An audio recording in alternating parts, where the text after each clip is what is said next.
In this video, I'm going to show you how to record on your iPhone screen, and this will work on any iOS 17 device. So the first thing you want to do is select Settings. From here, we're going to scroll down and we're going to go to Control Center, which is just beneath General. So once we're in here, you'll notice Included Controls, and we're going to go past that and go to More Controls.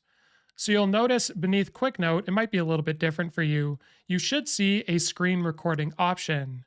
So I'm going to select that, and that's going to add to our included controls. So if we go back to the home menu, this is going to differ a little bit for your device. If I swipe down on my device, it'll bring up the flashlight, calculator, all that stuff.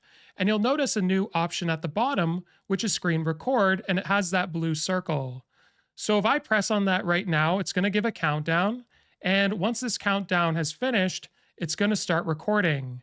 Now you can tell it's recording because in the top left corner, you'll notice this little red box where the time is, and it's also just indicating that it's recording. So go ahead and record what you want on your phone, and when you're finished, you can either turn it off by pressing on the top left corner, which will bring up this option to stop the recording, or you can just go back to where you were before when you started it, and you can click on that and it'll stop the recording as well. Now, this video recording will go into your photos, and from there, you can do anything you'd like with it. So, hopefully, this video was helpful. Like and subscribe, and we'll see you in the next one.